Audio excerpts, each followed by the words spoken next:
श्रीमद्वाल्मीकि रामायण उत्तरकांड अध्याय 107।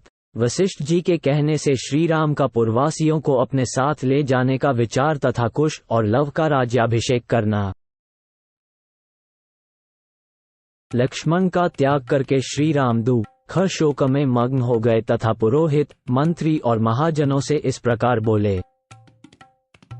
आज मैं अयोध्या के राज्य पर धर्मवत्सल वीर भाई भरत का राजा के पद पर अभिषेक करूंगा। उसके बाद वन को चला जाऊंगा।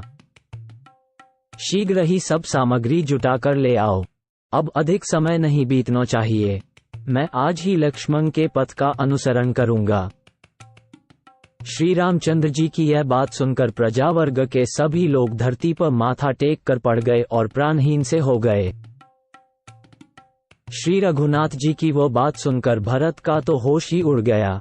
वे राज्य की निंदा करने लगे और इस प्रकार बोले। राजन रघुनंदना, मैं सत्य की शपथ खाकर कहता हूं कि आपके बिना मुझे राज्य नहीं चाहिए, स्वर्ग का भोग भी नहीं चाहिए। राजन नरेश्वर, आप इन कुश और लव का राज्याभिषेक कीजिए। दक्षिण कौशल में कुश को और उत्तर कौशल में लव को राजा बनाइए। तेज चलने वाले दूत शीघ्र ही शत्रुघ्न के पास भी जाए और उन्हें हम लोगों की इस महायात्रा का वृतांत सुनाएं। इसमें विलंब नहीं होना चाहिए। भरत की बात सुनकर तथा पूर्ववासियों को नीचे मुख किए खसे संतप्त होते देख महर्षि वशिष्ठ ने कहा। वत्स श्री राम, पृथ्वी पर पड़े हुए इन प्रजाजनों की ओर देखो। इनका अभिप्राय जानकर इसी के अनुसार कार्य करो। इनकी इच्छा के विपरीत करके इन बेचारों का दिल न दुखाओ। वशिष्ठ जी के कहने से श्री रघुनाथ जी ने प्रजाजनों को उठाया और सबसे पूछा, मैं आप लोगों का कौन सा कार्य सिद्ध करूं? तब प्रजावर्ग के सभी लोग श्री राम से बोले, रघुनंदना, आप जहां भी जाएंगे आपके पीछे पीछे हम भी वहीं चलेंगे। काकुत्स्थ, यदि पूर्ववासियों पर आपका प्रेम है, यदि हम पर आपका परम उत्तम स्नेह है तो हमें साथ चलने की आज्ञा दीजिए। हम अपने स्त्री पुत्रों सहित आपके साथ ही सन्मार्ग पर चलने को उद्यत हैं। स्वामिन, आप तपोवन में या किसी दुर्गम स्थान में अथवा नदी या समुद्र में जहां कहीं भी जाए हम सबको साथ ले चलें। यदि आप हमें त्याग देने योग्य नहीं मानते हैं तो ऐसा ही करें। यही हमारे ऊपर आपकी सबसे बड़ी कृपा होगी और यही हमारे लिए आपका परम उत्तम वर होगा।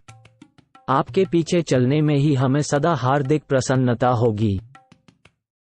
पूर्ववासियों की दृढ़ भक्ति देख श्री राम ने तथास्तु कहकर उनकी इच्छा का अनुमोदन किया और अपने कर्तव्य का निश्चय करके श्री रघुनाथ जी ने उसी दिन दक्षिण कौशल के राज्य पर वीर कुश को और उत्तर कौशल के राज सिंहासन पर लव को अभिषिक्त कर दिया। अभिषिक्त हुए अपने उन दोनों महामनस्वी पुत्र कुश और लव को गोद में बिठाकर उनका गाढ़ आलिंगन करके महाबाहु श्रीराम ने बारंबार उन दोनों के मस्तक सूंघे, फिर उन्हें अपनी अपनी राजधानी में भेज दिया। 16-18 उन्होंने अपने एक एक पुत्र को कई हजार रथ, 10,000 हाथी और 1 लाख घोड़े दिए। दोनों भाई कुश और लव प्रचुर रत्न और धन से संपन्न हो गए। वे हृष्ट पुष्ट मनुष्यों से घिरे रहने लगे। उन दोनों को श्रीराम ने उनकी राजधानियों में भेज दिया। इस प्रकार उन दोनों वीरों को अभिषिक्त करके अपने अपने नगर में भेजकर श्री रघुनाथ जी ने महात्मा शत्रुघ्न के पास दूत भेजे।